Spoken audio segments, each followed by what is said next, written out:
What's up guys, Booby here, welcome back to another video. In this video I'll be covering how to beat the Trial 2 regular mode without any 5 stars. I will not be using any broken traits such as Genesis, Corrupted, Bloodlust, and All-Star. However, I do have a Midas trait on my farm, which is not mandatory, but it does make it a lot easier. So I do recommend putting Midas on your farm either way. Here are my units' stats and levels. I recommend that your DPS should be above level 70 and that your farm should be max level as well. Your support could be level 1, it does not matter. They're just there for shield break and just CC, but that's all for the units, so let's just get right into the video. And here we're back in the game. We first want to start up by placing down our farms. You want to first place all your farms down and don't upgrade any of them. You just kind of want to place them down. Just skip until wave 4. You don't have to really do anything until the enemy reaches to your lanes. But once you put down all your farms, you could just put down your Nagis and purple hair guy. I completely forgot what his name was, but you want to make them combine so you are ready to take out the first runner that's going to be coming. But the strategy itself is pretty simple. The tricky part is where at wave 10 through 13 there will be flying enemies, and it'll be quite difficult to take it out without Nagi himself. It is kind of funny that the combination does not attack air unit, even though they are hill. I just kind of fast forward so that you don't have to wait 5 minutes of me just standing still. But you just want to put down both of your Nagis down and upgrade them to level 1. So you have enough money. As you can see that I'm upgrading both of them. And once you're upgraded both of them, you want to make it so that you could place down another set of the combos or the duos. You see me here putting them down. And you don't have to upgrade both of them, but yeah, you don't have to upgrade both of them. You just keep them level 0. After that, you could place or auto upgrade all your farms as level 1 Nagi, and level 0 would be able to take it out. And after that, you're just gonna want to keep on skipping until wave 8 or 9. Actually, yeah, wave 9. As you want to max out all your farms, and you'll have enough money in order to level up your Nagis. You see me here, I'm putting down my Rookie as well. It's not too important, however, it is very helpful to put it down early on. Once you get enough money, you want to make it so that they are all level 3, as you see me upgrading them. You could actually also make it so that you could select multiple, so you could just, change your priority pretty easily. But you see me here that I'm going to be putting down my shield breaker, which is Zoro. You want to focus on one at a time. And focus on the right side first, and then after I break the shield, I just focus on breaking the left side as well. And now you should be able to take it out as they are level 3. Should be no problem. But yeah, this strategy is very easy, but the tricky part was to know how to take out the flying enemy, as the Nagis, even though they're a hill unit, they don't attack air, they only attack ground unit. So that is the only downside of these combinations. But they are very, very strong, as their DPS is probably the best one compared to Andro and Nezuko. They were the best 4-star before this, but I might have a different idea on what the best 4-star combination is now, but I'm not sure.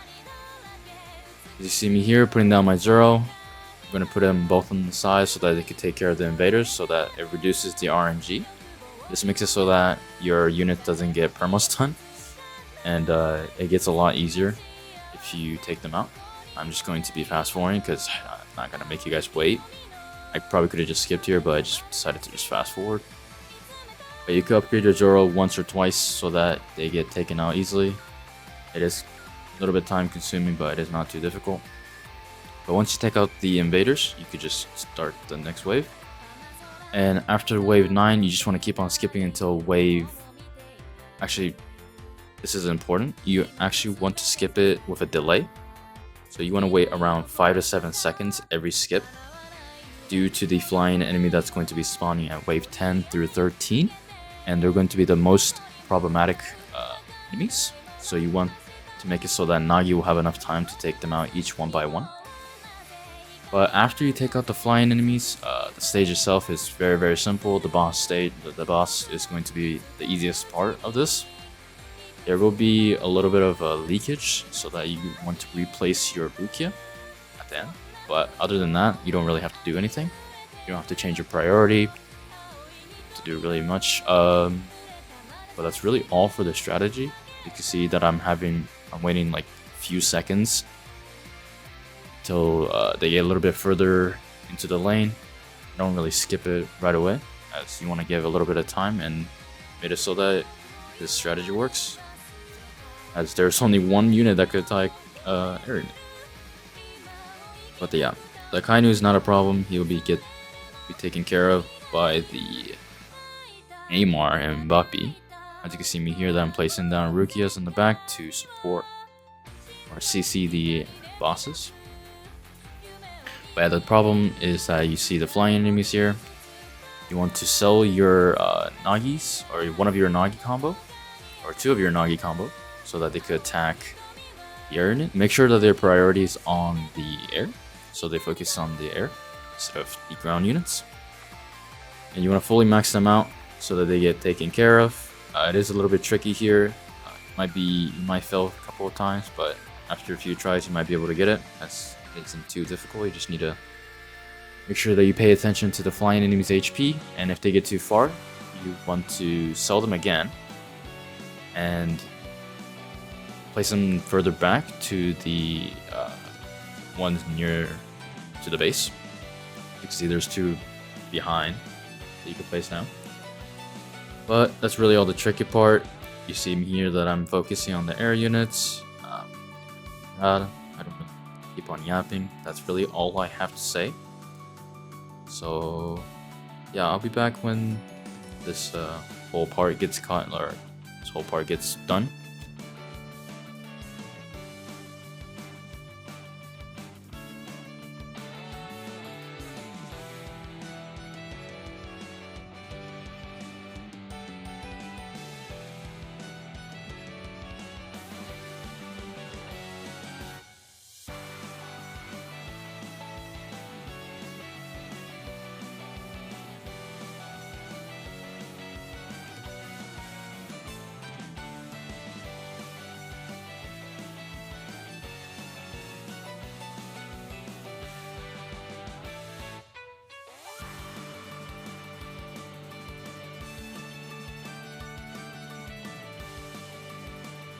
After you take care of the area units, you kind of want to resell them and then put them back to the same spot that they were, and then quickly as possible, and max them or put them on auto so that they get maxed out.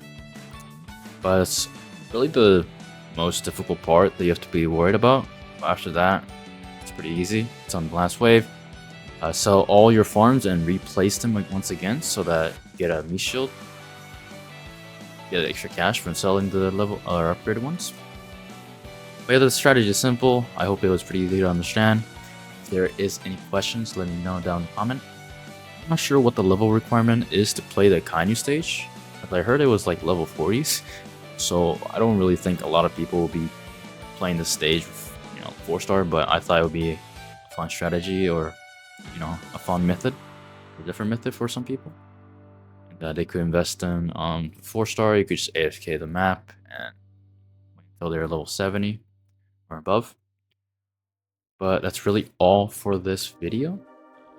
There's a little bit of struggle defeating the Keezer, but if it gets too far, you just want to replace your Rukia to the back and hope that it gets taken care of. And yeah, that's really all for this video. I'm just gonna leave the video up, but that's all I can say. Ionic Koji is not going to be a problem, but be careful of the clones, as they did get me once.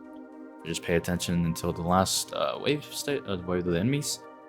And yeah, that's really all I have for this video.